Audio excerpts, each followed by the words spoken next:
हो गया है ना। इसका तरीका एक तो वो है क्या कहते हैं डिटरमिनेंट बाहर लेकर के और बाहर डब्बा ABC है ना। हाँ भाई क्वेश्चन नंबर 30 हो गया। अच्छा क्वेश्चन नंबर 31 हो गया। मैंने आपको इसका ये दो तरीके हो गया ना। हाँ मैं कह रहा हूँ हो चुका है डिस्कस। आप कह रहे हैं एक्सरसाइज 1 काय की एक्सरसाइज 1 हो गई ना। हाँ अच्छा ये दो क्वेश्चन रह गए तो इसलिए अधूरे रह गए। मिसलेनियस हम कर चुके हैं डिस्कस आप। चलो कर लेते हैं। वो लगता है उन्हीं में प्रॉब्लम है तुम्हारे को, उन्हीं में प्रॉब्लम है। हाँ कौन से वाले में 30। अच्छा the point taken on each of the median of the triangle divide the median. देखो रेशो वाले कुल मिलाकर के 6 क्वेश्चन हैं, उसमें से 3 अपन अपनी कॉपी में कर चुके हैं है कि नहीं। और आप दोनों पे 100% बात है, दोनों पे रुके हो।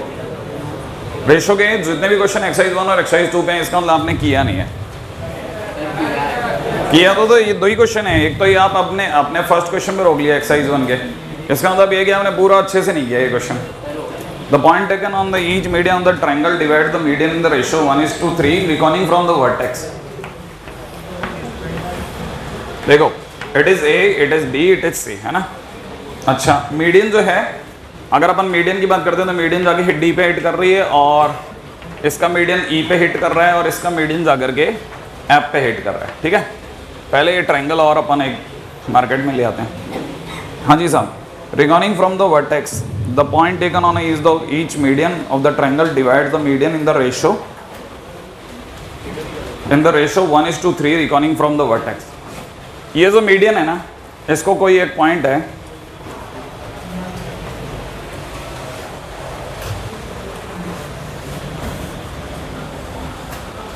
हाँ साहब ये जो मीडियन है ना इसको कोई पॉइंट है रिकॉर्डिंग फ्रॉम द वर्टेक्स 1:3 है। तो 1:3 है तो 1 यहाँ है और 3 पार्ट यहाँ है। ठीक है अच्छा ऐसे ही दूसरी जगह पे भी ले लेते हैं। मतलब अगर अपन दूसरी जगह भी ले लेते हैं तो ये वाला पॉइंट और उसी तरह से ठीक है एक पॉइंट यहाँ ले लेते हैं। ठीक है अच्छा अभी ये वाले पॉइंट को अपन कुछ नाम दे लेते हैं A डैश, इस वाले को नाम दे देते हैं B डैश और इस वाले को नाम दे देते हैं C डैश। हाँ अब बोलिए अब क्वेश्चन में क्या कहते हैं then the ratio of the area of the triangle with the vertices at these point. Ratio of the area of the triangle with the vertices at these points. अच्छा मतलब मैं अगर ये ट्रायंगल बनाऊं तो ये जो इसका जो एरिया होगा आगे कह रहे हैं eight these point two the original triangle. अच्छा अगर अपने से ओरिजिनल ट्रायंगल की बात करी जाएगी तो अपन इसको एक तो 0 मानेंगे ये अपने लिए B वेक्टर हो जाएगा, ये अपने लिए C वेक्टर हो जाएगा है ना। और ये B vector plus C vector divide by 2 हो जाएगा। अच्छा ये वाला जो पॉइंट होगा ये 1:3 होने के चक्कर में 1 multiplied by B plus C by 2 plus के अंदर 3 मल्टीप्लाइड बाई 0 माने 0 डिवाइड बाई 4 हो जाएगा। सही है तो अपने लिए वाले पॉइंट ये वेक्टर कोऑर्डिनेट निकल गए B vector plus C vector divide by 8। चल एक काम मत किया। अब अपन इस पे चलते हैं है ना। ये वाला पॉइंट जो होगा it is C vector divide by 2 हो गया 0 प्लस C बाई 2 है ना। अच्छा अब ये 1:3 है तो 1 time multiplied with C by 2 and 3 times multiplied with B vector divide by नीचे कितना हो गया 4 हो गया। चलो ये भी नक्की हुआ। आगे बढ़ो इस वाले पॉइंट के कोऑर्डिनेट क्या निकलेंगे it is B vector divide by 2 और ये अगर B वेक्टर डिवाइड बाई 2 है तो हमारे लिए 1 time multiplied by B vector divide by 2 and 3 times multiplied with C vector divide by नीचे कितना हो गया 4 हो गया। चलो अपने पास A dash B dash C dash आ गया। अब क्वेश्चन में किस किस का रेशियो का बात चल रही है एरिया ऑफ द ट्रायंगल माने छोटू ट्रायंगल और हाँ मोटू ट्रायंगल है ना। तो triangle A dash B dash C dash अगर अपन इसके एरिया की बात करते हैं तो that is equivalent to half BC dash माने B dash half B dash C dash cross B dash A dash. ऐसा कर दे चलिए। अच्छा हाफ की जगह हाफ। अब बात करते हैं अंदर B डैश C डैश माने ये माइनस ये तो ये B बाई 2 की जगह पे मैं लिख देता हूँ B बाई 8 प्लस में 3C वेक्टर डिवाइड बाई 4। ऐसा कर दें। इसमें से अगर अपन इसको घटाएंगे ठीक है तो अपन एक तरह से B vector divide by 8 plus में 3C वेक्टर डिवाइड बाई 4 में से घटा रहे हैं किसको, एक तो सी वेक्टर डिवाइड बाई 8 को और 3b वेक्टर डिवाइड बाई 4 को, सही है भाई। अच्छा इसको अपन लिख लेते हैं, 4 में तो लिख ही नहीं सकते, इसको 8 में लिख लेते हैं, 8 हो गया है ना भाई। अगर ये 6/8 हो गया तो b vector minus this is equal to में माइनस का 5b वेक्टर डिवाइड बाई 8। चलो ये भी नक्की हुआ। अच्छा ये अगर ऐसा है तो आपको पता हो गया होगा 6/8 है, तो इसको घटाने पे कितना रह गया साहब, 5c वेक्टर डिवाइड बाई 8 है ना भाई। अच्छा multiplied with b vector a vector, ये तो अपना निकला था क्या, b डैश c डैश।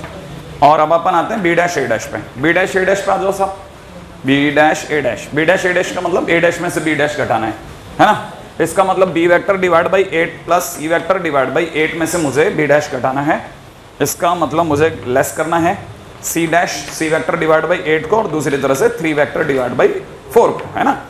अच्छा ये c vector by 8 c vector by 8 कटने ही वाला है, इतनी खुशनसीबी अपनी, है ना, कट ही जाएगा भाई, क्या बात है, अच्छी किस्मत रह गई। और यहाँ पे कितना रह गया साहब, 6/8 है ना भाई, तो इसका मतलब माइनस का 5b वेक्टर डिवाइड बाई 8, क्या कहते हो आप, देख लेना कोई प्रिंटिंग मिस्टेक ना हो जाए मुझसे, है ना, यहाँ तक बात बराबर है। अच्छा और उम्मीद की किरणें और तेजी से फैलती जा रही हैं, सही है, क्योंकि जैसे ही मैं इसका इससे क्रॉस प्रोडक्ट करूंगा ये 0 चिपक गया, मार्केट में आ गया, इन दोनों का क्रॉस प्रोडक्ट माने प्लस का 5/8 तो वैसे ही बाहर आ गया, C vector cross B vector का माइनस माने B vector cross C vector, ठीक है भाई। एंड राइट नाउ ये मेरा a डैश b डैश निकला। तब तक अपन ट्राइंगल ABC का एरिया पे आ जाते हैं। ABC के एरिया में भी मैं BC क्रॉस BA कर दूं या A पे खेल जाऊं, A पे खेल जाऊं, B vector cross C vector, answer क्या है 25/64। फिर अपने से कोई कमी रह गई है, कुछ अपने से जबरदस्त वाली चीज कम रह गई। अच्छा अपने 5/8 की 5/8 से मल्टीप्लाई नहीं करिए, सही है भाई। तो अगर देखा जाए तो ये आ गया 25/64, काम ही खत्म हो गया, है ना। ट्राइंगल ABC का एरिया तो पता चली होगा, B क्रॉस C है। अच्छा आप में से कई लोग हैंग हो गए, हाँ साहब ये रहता है 1/2 B vector cross C vector, सही भाई। अब आप डिवाइड करेंगे ना तो डिवाइड करने पे 1/2 कट जाएगा, ये कट जाएगा 25/64, ठीक है, नहीं है ना। अब मैंने कोई ऐसा मतलब कोई क्रांतिकारी कुछ नहीं करा, सिर्फ बस ये ध्यान दिया रिकॉर्डिंग फ्रॉम द वर्टेक्स 1:3, है ना। आगे बढ़ो, कौन सा क्वेश्चन है और बोलो। 40 क्यों 42, अरे क्या मैंने आपके लिए ऐसा कोई क्वेश्चन नहीं कराया इक्वली इंक्लाइंड वाला। अच्छा आगे मिल जाएगा, चलो आगे चलते हैं। एक्सरसाइज 2 लेवल 1 में कहाँ कर लिया अपन ने, 6 तक कर लिए थे, 6 क्यों, अपन ने ज्यादा कर लिया था। 10वां क्वेश्चन आप मेरे से पूछने वाले हो, ये देखो दूसरा रेशियो वाला क्वेश्चन, है ना, हो गया क्या, है ना, चलो कोई नहीं। Point LMN lie on the side BC AB और CA of the triangle such that, अब ये थोड़ा ध्यान देने वाला क्वेश्चन हो जाएगा, ठीक है। इसमें अगर अपन ने जरा सा भी उल्टा पुल्टा कर दिया ना तो अपन गेम से बाहर हो जाएंगे और फिर पूरा दोबारा करना थोड़ा मुश्किल हो जाता है। ABC एक ट्राइंगल है और AB पर L पॉइंट है कोई, और L पॉइंट इस पे मान लेते हैं, चलो जिस पे BC पे M पॉइंट है, सही बात है, और N पॉइंट किस पे है, CA पे। अच्छा आगे क्या चाहता है कि AL is to LB, M is to N है, M is to N है, सही भाई, बढ़िया है। BM is to MC भी M is to N है, बहुत बढ़िया। और अगला भी M is to N निकल जाए और बढ़िया मजा आ जाए। CN और NA निकल गया, M is to N आ गया, मैंने M is to N, M is to N, M is to N। आगे क्या चाहता है, area of the triangle LMN और ट्राइंगल ABC का area in the ratio question mark, ठीक है। हाँ साहब अब पॉइंट ये है कि हम किसी एक को 0 फिर से मानने वाले हैं, ठीक है। B को मान लेते हैं 0, चलो भाई B तो 0 बन जा, बाकी ये C वेक्टर रहे और ये A वेक्टर रहा, बस। अच्छा तो M पॉइंट के वेक्टर कोऑर्डिनेट हो जाएंगे M C vector plus 0 divide by M plus N, चलो ये नक्की हुआ। अच्छा, और ये वाले पॉइंट के वेक्टर कोऑर्डिनेट हो जाएंगे M A vector plus N C vector divide by M plus N, और इस पॉइंट के कोऑर्डिनेट हो जाने वाले हैं N A vector divide by M plus N. सही भाई, चलो इतना और अपने लिए काम बना दिया आप लोगों ने। अच्छा, अब अपने को तो सिर्फ रेशियो ही निकालना है ना, बस अब अपने लिए ये थोड़ा सोचने की जगह हो जाएगी। तो ये सी वेक्टर क्रॉस ए वेक्टर हो गया। पहले तो triangle ABC, C vector cross, सही है, अपन ने इतना नक्की कर दिया। चलो इसका टालो, अब आते हैं ट्राइंगल किस पे, एलएमएन पे। हाँ साहब, ट्राइंगल एलएमएन के एरिया। ये वेक्टर क्रॉस ये वाला वेक्टर कर दें, सही है। तो हम लोग लिख लेते हैं पहले इसको 1/2, इसको क्या लिखना है, एलएम वेक्टर है ना, एलएम वेक्टर क्रॉस दूसरी तरफ से एलएन वेक्टर, सही है भाई। अच्छा, अब 1/2 की जगह 1/2 एलएम वेक्टर माने m माइनस एल, माने ये माइनस ये कर दें। अच्छा, अगर अपन ऐसा करते हैं तो m प्लस n दोनों में कॉमन आ जाएगा ना, मैं डायरेक्टली लिख लेता हूँ एम सी वैक्टर माइनस में N A vector divide by M plus N. बहुत बढ़िया जा रहे हैं। क्रॉस एल एन वैक्टर का मतलब क्या, एन माइनस एल, तो वही एम प्लस एन तो दोनों में आना ही है नीचे, सही है। एम प्लस एन कॉमन आना है, M A plus N C minus N A. तो यहाँ पे अपन लिख लेते हैं M minus N of A vector plus में एन सी वैक्टर, सही है भाई। अभी अपन ने कोई ऐसा मतलब कोई गंदगी नहीं मचा रहे, बहुत धीरे धीरे चल रहे हैं। अच्छा, 1/2 पहली बात तो क्रॉस प्रोडक्ट है, तो m प्लस n को तो बाहर ही ले लूं कि भाई तू तो बाहर ही आता, कांस्टेंट तेरा क्या रोल है। अब अपन एक एक ही मल्टीप्लाई करते हैं, mc वेक्टर की a से मल्टीप्लाई करते हो जाएगा m क्रॉस, अच्छा नहीं लग रहा, एक मिनट, पहले देख लें कौन कौन से वाला, इसका इससे प्रोडक्ट, तो m into m minus n c cross a, सही है भाई। पहले इसका इससे करा और उसका उससे करते ही 0, इसका इससे करते ही 0 और इसका इससे करते ही माइनस में n a क्रॉस c, तो प्लस का n क्रॉस n माने n स्क्वायर और c क्रॉस a, सही है भाई। अच्छा, यहां पे भी आपकी मदद है, अभी c क्रॉस a दोनों में कॉमन आ गया।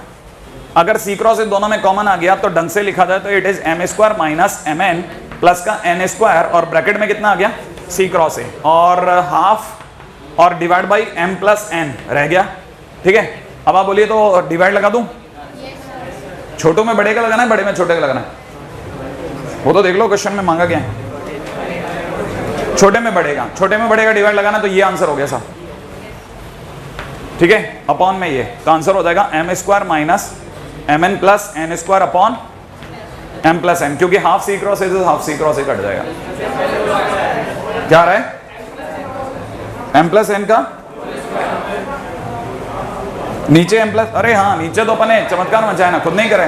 हाँ, इसे कहते हैं पैर पे कुल्हाड़ी मारना, नहीं कुल्हाड़ी पे पैर मारना, ठीक है, सही है। चलिए, पिछली बार भी यही हुआ था, स्क्वायर बच गया था, सही है। अब देखिए यहां तक तो कोई परेशानी नहीं आई। हाँ भाई, क्वेश्चन नंबर 11 किया ही नहीं है, बिल्कुल देखा तक नहीं है, इनसे होता ही नहीं है।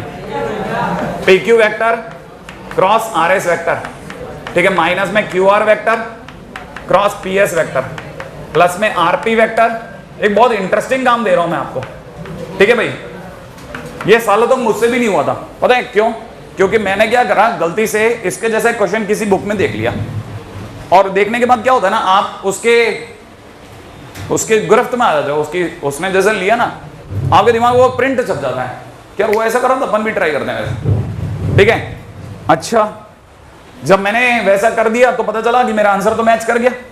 फिर थोड़ी देर बाद में जैसा होता है ना, नॉर्मली आप में से कई लोग आते हैं पीछे पीछे, तो एक बच्चे ने कहा सर मैंने ऐसा करा था, मेरे तो चारों आंसर सेट हो गए।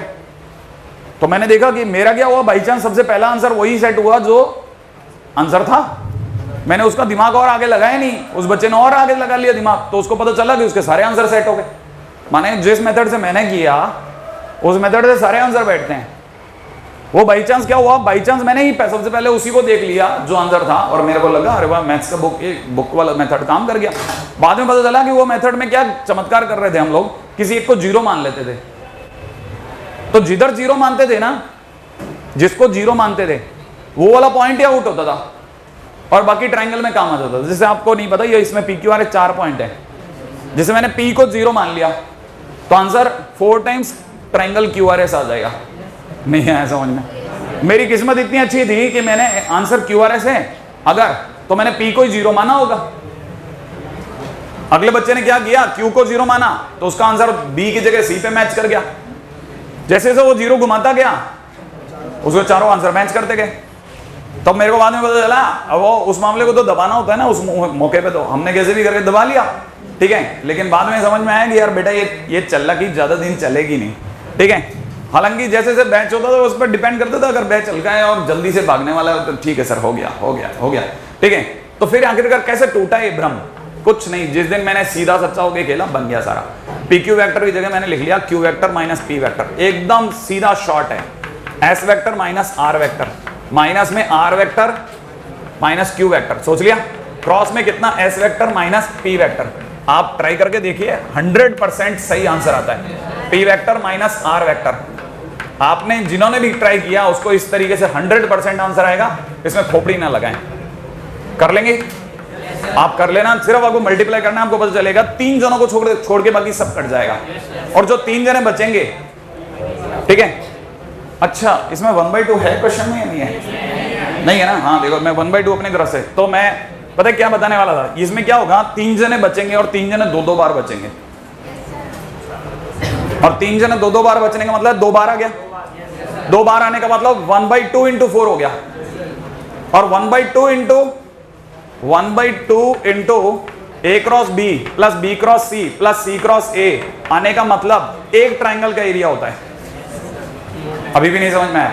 अगर कोई इंटू 4 कर रहा है तो इसका मतलब 4 टाइम्स ट्राइंगल एबीसी का एरिया, तो आपका जो 2 बचेगा वो बेसिकली 4/2 है। इसका मतलब 4 टाइम्स द ट्राइंगल जो भी अंदर ए बी बी सी सी ए बचा वो। अभी भी नहीं आया समझ में? अब आप ट्राई करके देख लेना, है ना?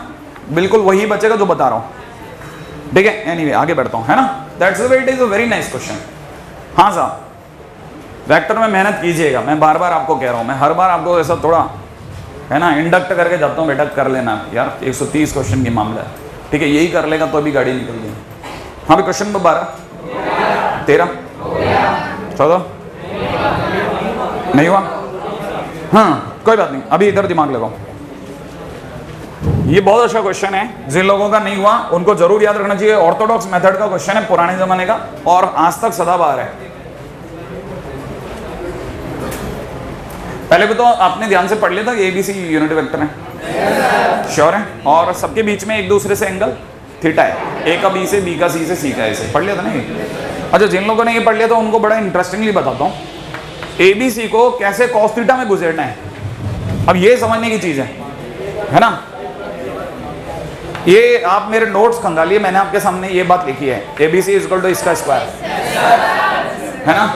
और मैंने इसी क्वेश्चन को देख करके लिखी थी कि यार कभी बच्चा ऐसा ना हो जाए कि इस तरफ निकल जाए, ठीक है। क्या आप समझ गए कि एबीसी का whole square is equal to under root में स्क्वायर तो हटा लूं? तो नहीं, मैं एक बार के लिए इसको बनाए रख रहा हूं, इसको लिख रहा हूं a1 a2 a3 b1 b2 b3 c1 c2 c3, ठीक है। a1 a2 a3 b1 b2 b3 c1 c2 c3, है ना भाई? अच्छा, मैंने इस जगह पे आपको एक और बात बताई थी कि मैं इसमें रो बाय रो मल्टीप्लाई कर रहा हूं। तो जैसे मैं मल्टीप्लाई करूंगा अंडर रूट के अंदर, मॉडुलस के अंदर, it is a dot b a dot c बनेगा। अब आप दिमाग से सोचो, a डॉट a का मतलब मॉडे कॉस थीटा 0, मॉडे कॉस 0। अरे ए और ए के बीच का एंगल तो 0 हुआ ना, तो मॉड ए कॉस 0 माने मॉडे 1 इंटू कॉस 0 1, तो सब कुछ क्या बन गया 1, और ए डॉट बी में बन गया मॉड बी कॉस थीटा, तो कॉस थीटा। आई बात समझ में? और ये भी कॉस थीटा, अगले वाले में ये कॉस थीटा, ये 1 और ये कॉस थीटा, सोच लिया? अगले वाले के अंदर ये कॉस थीटा, ये कॉस थीटा और ये 1, नाउ ओपन इट, है ना? आंसर आ जाएगा। अब आप इसे खोल देना, अगली लाइन में आंसर आ जाएगा, है कि नहीं? एक कॉस स्क्वायर थीटा आएगा जिसकी वजह से कॉस थीटा बाहर आ जाएगा, अंडर रूट के अंदर 1 प्लस कॉस 2 थीटा, ऐसा कुछ बन के फंस जाएगा। अभी भी नहीं आया? हाँ, बहुत अच्छा क्वेश्चन है, जरूर याद रखना, मेथड से याद रखना, ठीक है। Nice question. हाँ भाई, क्वेश्चन नंबर 15, क्वेश्चन नंबर 16, हाँ नहीं हुआ? अरे किसी ने किया क्या? क्वेश्चन नंबर 16 हो गया? किसी का नहीं हुआ तो बोलो। नहीं हुआ? फिर तेने थोड़ी सी मेहनत कम लगा दी लगता है। फिर से देख ऐसे, इस डी वेक्टर और प्लस में ए वेक्टर पे बिल्कुल नजर नहीं रखना, इसको बिल्कुल दिमाग से निकाल दे। अगर सबको ध्यान में रख के खेलोगे ना तो नहीं बनेगा। देखो कैसे करना है, सबसे पहले इसको तोड़ो। ए वेक्टर को तू बाहर बैठ बेटा, B cross C cross D का मतलब होता है B D C vector minus B C D vector. सही बात है भाई। अच्छा अब ए वेक्टर का क्रॉस प्रोडक्ट करो इससे, बी डी को बाहर रख दें, ये हो जाएगा ए क्रॉस सी। सही है भाई। अच्छा माइनस में बी सी को बाहर रख दें, it is a cross D. हो गया भाई। अच्छा अब एक एक करके इंट्रोडक्शन कराओ। पहले ए वेक्टर से करा दूं? अरे बी पहले डी का करना है फिर ए का करना है, तो डी वेक्टर के साथ और ए वेक्टर के साथ में पहले डी से करा देता हूं, ठीक है।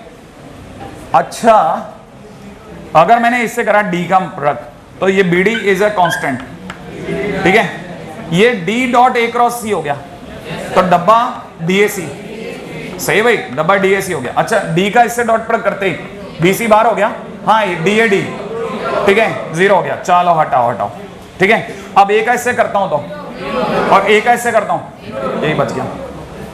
चांस है, हो गया।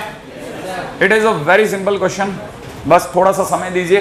मैंने कहा ना अरे वेक्टर जैसा नहीं है यार चैप्टर, आप इससे डरोगे ना, मत डरो आप। रिपीट टेलीकास्ट बार बार रिपीट करते जाओ, ठीक है। और ये मेहनत के सेकंड लेवल पे ही आपका हो गया। एक बार जैसे आपने एक्सरसाइज करी दोबारा करोगे आपका हो गया। ये खुद करना है, लेकिन पेन पेपर लेके खुद करना है, बनाते जाना है, बनाते जाना। नहीं बनेगा कोई बात नहीं, आप मेरा सॉल्यूशन ले लिया, आपने सॉल्यूशन लिखा, दोबारा लिख लो थोड़ी देर के बाद, ठीक है। क्यों? क्योंकि हमारे पास ऐसा चैप्टर नहीं है। ये क्या है, ये आइलैंड चैप्टर्स हैं। मैथ्स में जैसा होता है ना, आप मैट्रिक डिटरमिनेंट के बाद दोबारा मैट्रिक डिटरमिनेंट का सिर्फ यूज कर सकते हो, लेकिन कहीं और किसी और जगह यूज नहीं होता। जैसे आपने इंडेफिनिट करा तो इंडेफिनिट का पूरा यूज होता है सेकंड टाइम डेफिनेट में, होता है ना। तो आपने क्या, आपके 2 बार हो जाता है वो चैप्टर इनडायरेक्ट वे में, तो क्या आपका पहला और दूसरा दोनों स्ट्रांग हो जाते हैं। लेकिन वेक्टर का ऐसा दोबारा कहीं यूज ही नहीं है। वेक्टर थ्योरी खत्म हुआ मैंने, खत्म हो गया। तो ये क्या है, आइलैंड चैप्टर्स हैं, इनको आपको 2 बार 3 बार इन्हीं को करना पड़ता है। इनमें थोड़ी मेहनत मांगता है, मैं बार बार बोल रहा हूँ मेहनत मांगता है। आप मेरी बात को समझिए, ठीक है। मैं ये नहीं कह रहा कि टफ चैप्टर है, टफ होगा, मैं बोल रहा हूँ कि टफ होगा, नहीं है टफ। ये स्कोरिंग चैप्टर्स हैं, ये आपको पूरे नंबर देंगे, ठीक है। क्वेश्चन नंबर 18 हो गया, 19 हो गया, 20वें क्वेश्चन में मैंने करा दिया, नहीं कराया। हाँ फिर आप सुनो, आप ये आप में से कई लोगों के बस का नहीं है। A vector B vector B vector, जब मैं आपको दिखाऊंगा तब भी आप में से कईयों का हो जाए, यही बहुत बड़ी बात है। A vector C vector C vector, plus में दे रखा है A dot B cross C, upon में नीचे कितना, मॉडुलस में बी क्रॉस सी का whole square into B cross C. सही भाई। अच्छा ये ऐसे दिया हुआ है ना, देख लेना कोई छोटी मोटी गलती ना रह जाए, है ना। यही है ना क्वेश्चन, एक छोटा सा काम और काम खत्म। अगर मैं इसके नीचे मॉड बी लगा दूं चलेगा, इसके नीचे मॉड सी लगा दूं, ठीक है, क्योंकि मॉड बी और मॉड सी शायद 1 है। देखो आप, बी और सी आर यूनिट वेक्टर्स, तो इसके अंदर नीचे मॉड बी और मॉड सी थे जरूर, नहीं है? हाँ है ना। आप में से कोई भी दे सकता है, it is a projection of A on B vector. A का किस पर? It is a projection of A on C. किसका? ए का। किसका? ए का। उसमें किसका? ए का। इसमें किसका? अच्छा ये भी अपने आप में प्रोजेक्शन है। इस बी क्रॉस सी को इधर भेजो आप, नहीं आया समझ में? ये ए का किस पर? किसका? ए का। उसमें भी ए का, उसमें भी ए का। ए का ही प्रोजेक्शन, ए की जने का प्रोजेक्शन बी पे सी पर और उसके परपेंडिकुलर बी क्रॉस सी पे, माने ये ओवरऑल कुछ नहीं है, ए वेक्टर है। ए वेक्टर का एक्स एक्सिस पर, ए वेक्टर का वाई एक्सिस पर, ए वेक्टर का जेड एक्सिस पर, दोनों तीनों मिलकर के ए वेक्टर बन जाता है, नहीं है? ए वेक्टर का एक्स एक्सिस पर, ए वेक्टर का वाई एक्सिस पर, ए वेक्टर का जेड एक्सिस पर। प्रोजेक्शन का मतलब वापस याद दिलाता हूं, आप में से कई लोग फिर भूल जाते हैं। ये जो A1 I cap, A2 J cap, A3 K cap लिखा जाता है साहब, ये A1 और कुछ नहीं, projection of A vector on, projection of A vector on, projection. तो 3 प्रोजेक्शन मिलकर के वापस आपको ए वेक्टर दे रहे हैं। तो ये भी ए वेक्टर का बी पे, ए वेक्टर का सी पर, ए वेक्टर का बी क्रॉस सी पे, मिलके वापस आपको ए वेक्टर देंगे। कोई आई जे के ने ठेके नहीं लिए हैं कि हर बार हम ही आएंगे बेस वेक्टर बनने के लिए। जो बाजू में लिखा है वो कोई भी बेस वेक्टर बन जाता है, नहीं आया समझ में? तो ये बेस वेक्टर बन गए बी सी, बी क्रॉस सी। इतना तो समझ में आ रहा है ना? हाँ, मैंने कहा ना ये मेरे समझाने पे भी आपके दिमाग में घुस जाए, ये बहुत बड़ी बात है। हाँ हाँ हाँ, मान सकते हो आप, लेकिन मेरे लिए मेरी आपको ये सलाह है, आप इस तरह सोचना भी चालू रखें, इसीलिए क्वेश्चन भी अच्छा है। ठीक है, आपके लिए, आपके लेवल पे बहुत अच्छा क्वेश्चन है। हाँ, तो क्वेश्चन नंबर 21 हो गया। क्या आपको ये पता है कि ये पहले वेक्टर का मैग्नीट्यूड का डबल है? इसका मतलब पहले वेक्टर का मैग्नीट्यूड जो है, अगर आप उसे मैग्नीट्यूड वाइज, अगर मैं इसको ए वेक्टर कहता हूं, तो A vector is equal to I cap plus में एक्स जे कैप प्लस में 3 के कैप है। मॉड ए कितना हो गया? रूट ओवर 1 प्लस, मतलब आप समझो तो 10 प्लस एक्स स्क्वायर। नहीं है? मॉड ए आ गया है ना। अब किसी ने बोला है कि ए वेक्टर को हमने कॉस इनवर्स 11/14 एंगल पे घुमाया, घुमा करके हमने उसके मैग्नीट्यूड को लंबा कर दिया। पहले तो जो था, पहले ये था, हमने अच्छे खासा ये यहां पे था, हमने इसे कॉस इनवर्स 11/14 तक घुमाया, और घुमाने के बाद ना केवल घुमा दिया बल्कि लंबा भी कर दिया, स्ट्रेच मार दिया साहब। स्ट्रेच मारते ये, पहली बात तो ये यहां से हिला, हिलते ही नया वेक्टर हो गया, ए वेक्टर रहा ही नहीं, क्योंकि इसकी डायरेक्शन ही बदल दी आपने। जैसे ही घुमा के आप वेक्टर खत्म। तो इसका मतलब ये कि right now it is a B vector. तो बी वेक्टर कौन है? बी वेक्टर ए वेक्टर का दुगना है, किसमें? Magnitude wise. तो mod B is equal to 2 times mod A. इसका मतलब ये कि 2 times under the root of 10 plus X square. भाई जिनको नहीं पता, जिन्होंने वेक्टर बिल्कुल बेस लेवल पे ही नहीं पढ़ा, क्योंकि आपका पहला साल है साहब, ठीक है, अपने को मारना नहीं, अपने को तो आपके साथ रहना है। Mod B is equal to 2 times under the root of 10 plus X square. आप मेरे लिए गधे बिल्कुल नहीं हो ना। हाँ, 2 times under the root of 10 plus X square. ये बात समझ में आई आपको? तो मॉड बी क्या है? पहले वाले का डबल है, एक बात। और दूसरी बात क्या, अगला ये भी कह रहा है कि आपने इस बी वेक्टर और ए वेक्टर के बीच का एंगल कितना रख डाला? तो इसका मतलब ये कि कॉस के अंदर कॉस इनवर्स 11/24, याद है ना, क्योंकि कॉस इनवर्स एक थीटा हुआ ना, तो cos theta is equal to B vector dot A vector upon mod B mod A. क्या आपको बात समझ में आई? अब B vector dot A vector करने का मतलब हो गया, मैं बी डॉट ए डायरेक्ट लिख दूं, कहां गया क्वेश्चन? बी डॉट ए करने का मतलब हो गया 4 plus 4x minus 2 into x, 4x minus 2 into x plus 6।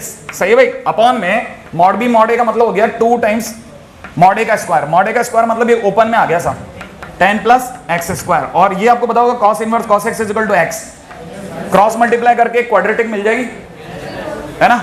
X की 2 वैल्यू आएंगी, हाँ या ना? अच्छा, एक्स की 2 वैल्यू में से क्या दोनों की दोनों दे रखी है क्या, या एक ही दी है? दोनों दे दी? एक ही दी होगी, दोनों ही दे दी क्या? दे भी सकते हैं, हो सकता है, या तो वैसे तो नहीं देनी चाहिए क्योंकि ये पुरानी शीट से उठाया तो सिंगल ही होगा। उस समय तो बहुत अच्छे से स्क्रूटनाइज किया था मैंने क्वेश्चन को। कौन सी वाली दी है? ए और डी दोनों आंसर है क्या? हो सकता है भाई ए और डी दोनों दे दिया हूं, ठीक है, क्योंकि इसमें तो अलग से तो इसने कुछ बोला नहीं कि x की इस वैल्यू पे। फिर भी आप एक बार रीचेक कर लेना, x की वैल्यू दोनों रख करके देख लेना, ये आ जाना चाहिए cos थीटा। क्या मतलब 2 3 मतलब x की 2 वैल्यू आ रही है और उसमें दूसरी वैल्यू क्या आ रही है? -20/70 पहली, और एक सही है, मतलब 2 आंसर नहीं है, एक ही है। हाँ, चलो ये भी अच्छा हुआ, चलो क्लियर हो गया, है ना। कितना आ रहा है? -2/3 आ रहा है, और 2 आ रहा है। फिर भी मैं तो आपको ये सलाह दूंगा, मेरे हिसाब से तो दोनों ही सही होने चाहिए। फिर भी आप x की वैल्यू रख करके 11/14 निकालने की कोशिश कर लेना। एक से अगर आ रहा है तो दूसरे जरूर देख लेना ना, थोड़ा टाइम अलग से दे करके इस पे। वैसे नहीं आना चाहिए, x की दोनों वैल्यू अगर दे रखी है तो multiple choice more than 1 correct में दोनों ऑप्शन सही होंगे, क्योंकि आप कोई तरीके से रोक नहीं सकते किसी को, ठीक है। हाँ साहब आ जाइए, इस पे भी बात कर लें ना। एक्सरसाइज 2 लेवल 2 टाइम क्या हुआ है? हाँ साहब, एक्सरसाइज 2 लेवल 2, एक्सरसाइज 2 लेवल 2 की बात बताइए। एक्सरसाइज 2 कहाँ भाग गया? हाँ भाई, क्वेश्चन नंबर 1 हो गया? आपने करा है या उड़ा दिया? करा दिया क्या? अच्छा, आपको ये तो पता चली गया होगा कि ऑप्शन ए तो बिल्कुल ही सही है। देख लिया आप लोगों ने? ऑप्शन ए तो बिल्कुल ही करेक्ट है, क्योंकि सेंट्रोइड ऑफ द ट्रायंगल यही आएगा। अच्छा, अगर सेंट्रोइड ऑफ द ट्रायंगल यही आएगा तो सेकंड ऑप्शन भी फंस गया। ये कह रहे हैं आई प्लस जे प्लस के कैप जो है वो तीनों वेक्टर, कौन से तीनों वेक्टर जो ऊपर दिए गए हैं, उन तीनों से इक्वली इंक्लाइंड है। कैसे पता चलता है इक्वली इंक्लाइंड है? सबका cos थीटा निकाल लो, सबके cos थीटा की वैल्यू सेम आएगी, ठीक है। और इसमें क्या है ना, अच्छा स्टूडेंट जो होता है ना, सिर्फ वही हिट होता है, क्योंकि अगर आप cos थीटा नहीं निकाल पा रहे और फिर आपने एक एक लाइन को बनाया तो आप बहुत ज़्यादा समय ले जाएंगे हर पॉइंट पे। वरना कुछ बच्चे आई प्लस जे प्लस के कैप का cos थीटा ऐसे जैसे मैं बोल रहा हूँ वैसे बोल सकते हैं। जैसे मुझे पहले वेक्टर के साथ में मुझे एंगल दिख रहा है a plus B plus C upon √3 into √a² plus b² plus c², मुझे पहले के साथ दिख रहा है, ठीक है। अब मैं दूसरे के साथ बोल रहा हूँ, ठीक है। दूसरे के साथ मुझे तो दिख रहा है, वो दिख रहा है b plus C plus a upon √3 और अंडर के अंदर b² plus c² plus a², सही है, जो कि पिछले वाला ही है। मैं चाहूँ तो अगले के लिए भी बोल सकता हूँ और आपको पता चलेगा मैं तीनों के साथ तीनों का cos थीटा बोल गया और तीनों समान है। इसके लिए मुझे पेन पेपर नहीं उठाना, ठीक है। फिर भी आप में से कोई अगर भाई धीरे धीरे बढ़ना सीख रहा है और पेन पेपर उठा रहा है तो वो बुरा नहीं कहा जाएगा, उसको यहाँ सम्मान है सब, है ना। फिर भी कोशिश ये करनी है कि आप बना के रखें। हाँ साहब, अगला कह रहा है perpendicular from the origin to the plane of the triangle. Obvious सी बात है, आप जब ABC ले रहे हो तो ओरिजिन कहीं और है, ओरिजिन कहीं और है, और ओरिजिन से जो सेंट्रोइड को मिलाने वाली लाइन है, ठीक है, क्योंकि आपका तीनों का cos थीटा सेम आया है तो इसका मतलब वो बिल्कुल उसके परपेंडिकुलरली अप खड़ी थी। वहीं से उसने इसके साथ एंगल बनाया तो थीटा आया, नहीं है। अब right now it is working as a pyramid, ये टेट्राहेड्रॉन की तरह काम कर रही है। ट्रायंगल नीचे बना हुआ है और बिल्कुल उसके सेंटर से एकदम परपेंडिकुलरली अप ओरिजिन है। तो इधर वाले वर्टेक्स पे जो एंगल बना वही इधर वाले पे भी बना, वही इधर वाले पे भी बना है ना। जैसे मतलब अपन, हाँ मेरे को पता है कई बार क्या होता है ना, आप बहुत कोशिश कर रहे होते हो कि भाई जो सामने वाले टीचर ने बोला ना उस लेवल पे जाकर के आप मिला लो। ये अपना ट्रायंगल है ना, अगर ये अपना ट्रायंगल है तो अपना सेंट्रॉइड यहाँ कहीं है, ठीक है। आप इससे परपेंडिकुलरली बिल्कुल अप खड़े हो गए अगर, तो इस जगह से ये, इस जगह से ये, इस जगह से एक लाइन यूं जाएगी और ये परपेंडिकुलर है, तो जो बीच में थीटा बना, ठीक है, दो पेन है ना, ठीक है, जो बीच में थीटा बना, कहने का मतलब आपका ओरिजिन यूं है, ठीक है, और आपका ये वाला एंगल है, ठीक है, इस समय पर आपका एंगल यहाँ है, ठीक है। तो जो आपका ये एंगल बना वही यहाँ पे भी बना है और वही यहाँ पे भी बना है, तभी आपका cos थीटा तीनों का सेम आया था। इसका मतलब वो बिल्कुल परपेंडिकुलरली आप है, ठीक है, ऐसा। हाँ साहब, हाँ अगला, ABC is an equilateral triangle. कैसे पता चलता है इक्विलेटरल है कि नहीं है? साइड्स निकाल ली होगी, बन गया होगा। हाँ साहब, क्वेश्चन नंबर 2, सुनते जाओ, सेकंड सुनते जाना है, क्योंकि आपके बस का पूरा नहीं लग रहा मुझे, मैं धीरे धीरे आपको बताता जा रहा हूँ। हाँ भाई, क्वेश्चन नंबर 2, एक लाइन की वेक्टर इक्वेशन ये है, R vector is equal to 2 6 0, सोच लिया, प्लस लैम्डा इनटू। बहुत अच्छा सबक देता है ये क्वेश्चन, आपको नहीं पता? आप में से कई लोग इसे गलत तरीके से देख रहे हैं, है ना, 1 -3 और 0 ऐसा देख लिया। अच्छा, अब ये आप में से जिनको ये वेक्टर इक्वेशन को इसमें बदलना आता है वो जानते हैं x - 2 divide by 1, y - 6 divide by -3 और z - 0 डिवाइड बाई 0। ये लाइन की इक्वेशन बन गई, सही है। इससे आपको एक सबक मिलेगा, ये क्वेश्चन सीखने का ज़्यादा है, मतलब अगर आप इसके ऑप्शन से भी अगर आपको समझ में आ गया कि मेरे को एक ऑप्शन तो समझ में नहीं आया, तो उल्टा वो ऐसा समझ में आता है कि अगर आपका ऑप्शन से आंसर नहीं मिल रहा तो आप जो चीज़ समझते हैं ना वो आपके 3D में इतनी काम आती है कि वो किताबों में नहीं मिलती कई बार देखने को। बताऊंगा कौन सी, ठीक है। पहला, ये लाइन अपने आप में 2i cap plus j cap के पैरेलल है, नहीं है। पैरेलल होने के लिए दोनों का dr सेम होना चाहिए, है ना। मैं आपके इसके नीचे 2 6 0 लिख देता हूँ, आप बताओ रेशो सेम है क्या? 1/2 3/6 माइनस का नहीं है ना, तो ये दोनों पैरेलल नहीं है, ऑप्शन ए गलत हो गया।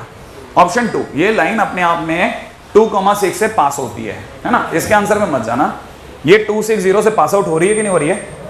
है ना, ये इसको सेटिस्फाई कर रही है, इसका मतलब ये हो रही होगी भले ही वो ना करे, ठीक है। उसने ऑप्शन में दिया है नहीं दिया, अब उसमें मत जाना। 260 से सेटिस्फाई कर रहा है, हो रही है सब, है ना। हाँ, अगले पॉइंट पे आ जाओ। अगला पॉइंट क्या कहता है, ये लाइन 1,9,0 से पास आउट हो रही है, ठीक है। ये नहीं पता 1,9,0 से पास आउट हो रही है, तो 1 रखने पर -1/1 आ रहा है, 9 रखने पर 3/-3 आ रहा है, दिख रहा है, और 0 रखने पर 0/0 आ रहा है। नहीं, मैं नहीं जानता, ये 0/0 दिखने में जरूर 0/0 है, ठीक है, लेकिन हमारे लिए ये 0/0 is not an ratio at all, पहले ही बता दूं आपके लिए, ठीक है। ये एक्चुअल में आपको एक यूं समझिए कि अगर ये 190 से पास आउट हो रही है, लेट्स से ये 190 से पास आउट हो रही है, तो आप क्या करें, इसका पैरामेट्रिक कोऑर्डिनेट निकाल लें। तो इसका पैरामेट्रिक कोऑर्डिनेट निकलने वाला है लैम्डा +2, इसका -3 लैम्डा +6 और इसका 0।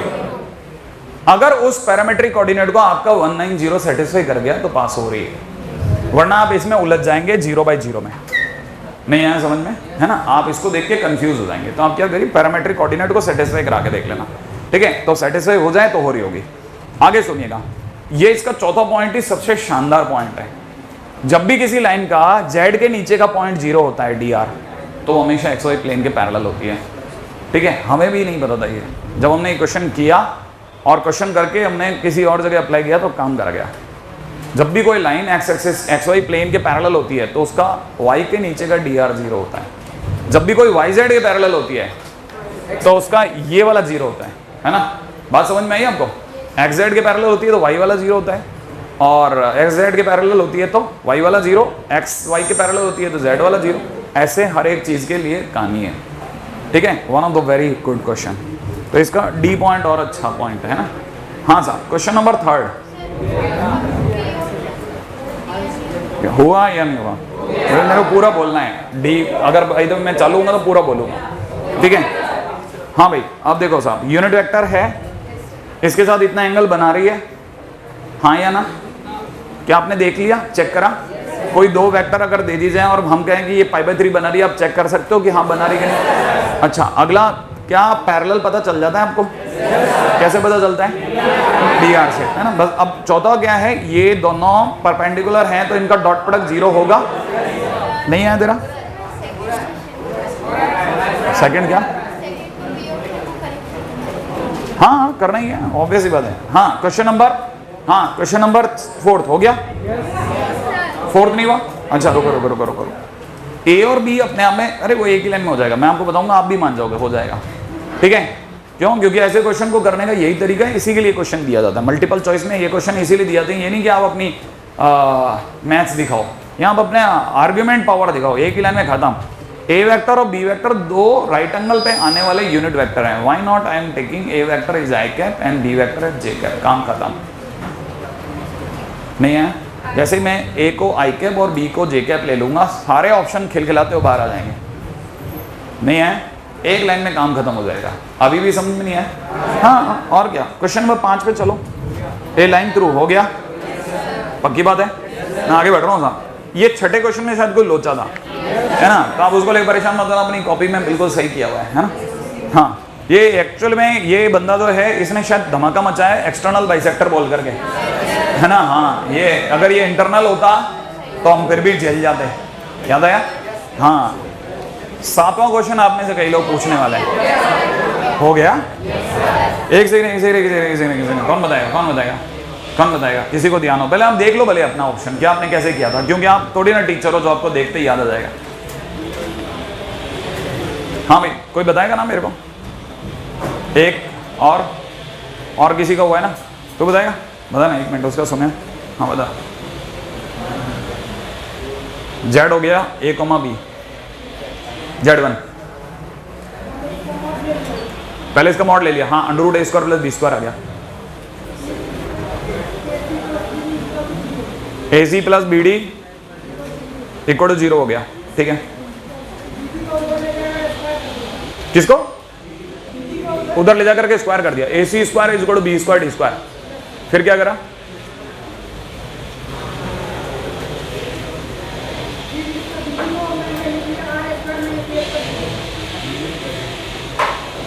आई स्क्वायर माइनस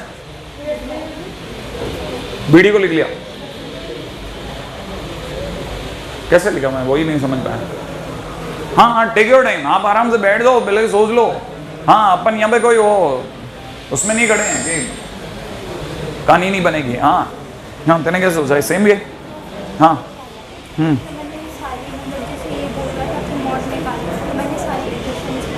सारी, अच्छा सारी इक्वेशन बना ली।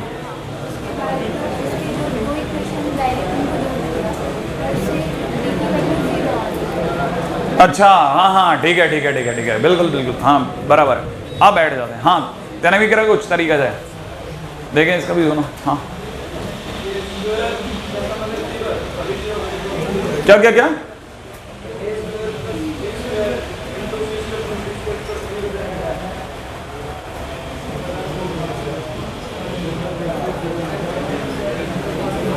AC plus BD equal to 0 रह रहा है। हाँ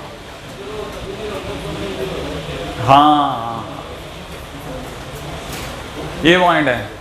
अब आप दिमाग लगाओ, है ना। इसने ये दोनों अलग अलग तरीकों से सेम जगह पहुंचे हैं, ठीक है। इसने बोला कि AC प्लस BD, क्योंकि Z1 Z2 करते ही आ जाएगा, इक्वल टू 0 है। ये 0 तभी हो सकता है जब दोनों में से कोई एक 0, सही है। या तो A0 C0, इन दोनों में से कोई एक, इन दोनों में से कोई एक। अब दूसरा तरीका क्या था, दूसरा तरीका ऐसे भी सोचा जा सकता था। मैं आपको बताता हूँ, बहुत शानदार क्वेश्चन है ये। AC ये एक्चुअल में क्वेश्चन क्या है, आप में से किसी ने तो ध्यान भी नहीं दिया, और ये वाकई में हर किसी के ध्यान देने लायक क्वेश्चन भी नहीं है। देखो हर क्वेश्चन हर किसी के लिए नहीं बना होता, हर किसी को अपने दायरे बहुत अच्छे से पता होते हैं। वो आपके सामने बोलता नहीं है कि सर मेरा दिमाग इतना ही काम करता है। ये एक ट्रायंगल है, नहीं ट्रायंगल नहीं सर्कल है, ठीक है। ये एक सर्कल है और सर्कल के अंदर ये वाला पॉइंट जो है, इसको मैं थोड़ी सी देर के लिए A, B मान लेता हूं। ऐसा लिखते ही B इक्वल टू 0 हो गया। क्या हमको मेरी बात समझ में आई? ये Z1 हो गया, और Z2 को मैं जानबूझ करके यहां मान रहा हूं, ये वाला पॉइंट C, D है, और इसका मतलब मेरे लिए इनडायरेक्ट वे में D0 हो गया। नहीं है क्या? C0 हो गया। ओ सॉरी, अरे देखो, है ना, अरे अपने को ये भी तो ध्यान नहीं था क्या, अपन ने तो खुद ने तो लिखा था AC प्लस BD, B भी 0 हो गया, D भी 0 हो गया, तो AC क्या करेगा? सही बात है, C इक्वल टू 0। नहीं है। अब ये लिखते ही आपको पता है क्या हुआ, एक तो मैंने आपके लिए मॉड Z1, ये अगर Z1 है तो मॉड Z1 माने ओरिजिन से डिस्टेंस, अरे mod Z1 is equal to R हो गई, हाँ या ना, और मॉड Z2 भी R। इसका मतलब मैंने दूसरी शर्त भी पूरी कर दी कि नहीं कर दी? अब तीसरी शर्त क्या है, Z1 और Z2 दोनों का डॉट प्रोडक्ट 0 होना चाहिए। क्या दोनों का डॉट प्रोडक्ट 0 है? AC plus BD equal to 0 है, तो इसका मतलब मैंने एक और शर्त पूरी कर दी। लेकिन अब जब मैं W1 W2 की बात करूंगा तो देखो W1 vector is equal to दे रखा है A वेक्टर, नहीं A I cap plus C J cap. आपको तो पता ही होगा C0 है, C0 है ना भाई, तो यहां से क्या रह गया, A है क्या। अच्छा W2 vector is equal to दे रखा है B I कैप प्लस में D J कैप, और क्या 0 था इसमें, तो यहां पे हो गया DJ, सही है। अब पहला ऑप्शन सुनिएगा, है कि नहीं, यहां तक बात समझ में आ गई होगी उम्मीद है। अभी मैंने इसमें कुछ खतरनाक काम नहीं किया। तो A J कैप का मतलब हो गया A, 0, सही है। अच्छा, और इसका मतलब हो गया 0, D, अरे क्योंकि D 0 है ना, D 0 है या B 0 है? D 0 है, तो 0, D हो गया, हाँ है ना। अच्छा 0, D होते ही मैं Z2 बन गया। देखो जरा, जो W है वही Z2 बन गया, W2, और जो Z1 है वही W1 बन गया। इसका मतलब W1 और W2 आपस में कैसे हो गए, परपेंडिकुलर। तो C ऑप्शन खुल गया, A ऑप्शन खुल गया, और B ऑप्शन खुल गया, A B C सब खुल गए। अभी भी नहीं आया? नहीं आना भी सही है, ठीक है, नहीं आया तो कोई तकलीफ नहीं। ये मैंने कहा ना हर किसी के लेवल का क्वेश्चन है। क्वेश्चन नंबर 8 हो गया, 8 हुआ, ये शायद मैंने अपनी कॉपी में करवा दिया है, बाकी अपन बाद में करते हैं, है ना, क्योंकि फिर नहीं तो क्या होगा, मैं ये कराने में ही रह जाऊंगा, ठीक है। हाँ भाई, वैसे क्वेश्चन नंबर 9 कर लिया क्या किसी ने? अच्छा, क्वेश्चन नंबर 9 में B और C ऑर्थोगोनल दिए, देखो आप, हाँ या ना। इसका मतलब B डॉट C क्या है? 0। आपने B डॉट C कर दिया क्या 0? पक्की बात है। अच्छा, और एक कोई ऑब्ट्यूज एंगल भी दिया है, किस किस के बीच का है? कोई ऑब्ट्यूज एंगल पे भी है, जेड एक्सिस और ए वेक्टर। आपको तो जेड एक्सिस का मतलब कौन होता है? के कैप। जेड एक्सिस का मतलब के कैप। अब आप ए वेक्टर का के कैप से डॉट प्रोडक्ट कर दो। आप में से कई लोग अभी कभी कर सकते हैं। देखो आप इसका ए वेक्टर लिखा है, इसके आगे डॉट के कैप कर दो बस। जो बच्चा कर सकता है डॉट के कैप। तो बताओ सब क्या मिला? Sine 2 alpha. इसका मतलब साइन 2 अल्फा नेगेटिव हो गया। साइन 2 अल्फा नेगेटिव होते 2 sine alpha cos alpha negative हो गया। 2 तो नेगेटिव नहीं होगा, कौन फंस गया? Sine alpha into cos alpha. अच्छा आपको एक और बात बताता हूं, साइन अल्फा में अल्फा भी जीरो नहीं होता, क्योंकि साइन थीटा अल्फा फर्स्ट और सेकंड के बीच का एंगल है, और अल्फा अगर फर्स्ट क्वाड्रेंट और सेकंड क्वाड्रेंट में रहता है तो साइन थीटा वैसे ही जीरो नहीं होगा, पॉजिटिव होगा। तो बच कौन गया? और कॉस थीटा नेगेटिव। अब क्वाड्रेंट सोच लोगे आप, बस आपका आंसर आ जाएगा। ऐसे नहीं सोचो, ऐसे सोचो। मैं इसमें गलती कर रहा हूँ, एक सेकंड। अल्फा एक्चुअल में कोई और एंगल है। अल्फा क्या है वो बताओ, क्वेश्चन में क्या दिया है? मैं गलत सोच रहा हूँ। हाँ जीरो से, हाँ देखो अपन गलत चले गए ना, 0 से 2 पाई है। अब अपने को वापस उसी मुद्दे पे जाना पड़ेगा। देखो जिन लोगों ने ये क्वेश्चन यहां तक देख लिया उनको पता है, मैंने अभी भी बताया था इस पूरी कहानी में मेरा साइन 2 अल्फा नेगेटिव आ गया साइन 2 अल्फा। अब ये अल्फा वो अल्फा नहीं है, दूसरा अल्फा है। 0 से 2 पाई अलग से बताया, मतलब ये दे रहेगा 2 sine alpha into cos alpha negative. पक्की बात? 2 ने कहा मैं तो नेगेटिव नहीं दे रहा, तो फर्स्ट कौन गया? Sine alpha. अब दो चीजों का प्रोडक्ट नेगेटिव तभी हो सकता है जब ये दोनों एक दूसरे से अपोजिट हो। तो इसका मतलब या तो कहानी सेकंड क्वाड्रेंट में खड़ी है या फोर्थ क्वाड्रेंट में खड़ी है। हाँ या ना? इसका मतलब आपके पास में दो आंसर हैं, या तो सेकंड क्वाड्रेंट में आंसर है या फोर्थ क्वाड्रेंट में आंसर है। और अगर हाँ इसके आगे जब आप करोगे तो आपका tan थीटा कुछ आ रहा है। tan अल्फा कितना आ रहा है वो देखो ना, मेरे पास क्वेश्चन मैंने तो बंद कर दिया। tan alpha is equal to -2 आ रहा है। देखो अब tan alpha is equal to -2 जो है वो सेकंड में भी आ सकता है। कितना आ रहा है? 3 आ रहा है। -2 और 3 दोनों आ रहे हैं, तो नेगेटिव लाना है ना अपने को। तो अरे ये दोनों ही नेगेटिव है ना, अपोजिट है ना एक दूसरे के। जब sine alpha into cos alpha negative है तो sine alpha upon cos alpha भी नेगेटिव होगा, नहीं है? अरे दोनों, अगर दोनों का प्रोडक्ट नेगेटिव है, इसका मतलब दोनों अपोजिट साइन के हैं, तो दोनों का डिवाइडेशन भी नेगेटिव होगा ना। तो आपका पहली बात तो -2 ही काम करेगा, 3 काम नहीं करेगा, वो वैसे आउट हो गया, अभी भी नहीं है। अब जिसका tan अल्फा, मैं थोड़ा मेरे को बताया, अब मैं से कई लोगों के साथ टॉर्चर कर रहा हूँ, है ना, कि अरे सर इस लेवल तक थोड़ी ना सोच सकते हम, ठीक है? तार टूट गए सर कब के, ठीक है? हाँ अब tan अल्फा अगर नेगेटिव है तो अब सुना, अब tan अल्फा नेगेटिव है तो या तो सेकंड में होगा या, अब tan अल्फा नेगेटिव होने का मतलब ये कि -tan alpha is equal to 2 बराबर। एक आंसर तो यही मिल गया होगा, tan alpha is equal to -2 मिल गया। अब दूसरा आंसर सुनना, बड़ा इंटरेस्टिंग है। मेरे को अब इसको कैसे भी करके सेकंड और फोर्थ में लेके जाना है, जो आप में से कई लोग नहीं जानते कैसे लेके जाना है। -tan अल्फा को मेरे को लिखना आता है सेकंड क्वाड्रेंट में tan पाई माइनस अल्फा, नहीं है? इसी को फोर्थ में लिखता हूं, -tan अल्फा को tan 2 पाई माइनस अल्फा। क्या मैंने फोर्थ में लिख डाला और मैंने सेकंड और फोर्थ में दोनों में नेगेटिव दिखा दिया। इसका मतलब मेरे लिए हो गया pi minus alpha is equal to tan inverse 2। सोच लिया? तो अल्फा इज इक्वल हो गया पाई माइनस tan इनवर्स 2। एक आंसर और मिल गया, नहीं है? ये हम किसी इनवर्स में नहीं सीखते, फिर बता रहा हूं, किसी तरह से नहीं सीखते। और यहां से हो जाएगा 2 pi minus alpha is equal to tan inverse 2 और अल्फा इज इक्वल हो जाएगा 2 पाई माइनस tan इनवर्स 2। एक आंसर और मिल गया, सही है? That's the way, again it is a very very good question, ठीक है? अब अपन ने मेरा दाना क्या अलग बिल्कुल थॉरो डिस्कशन कर लिया, एक एक लाइन एक एक पॉइंट का।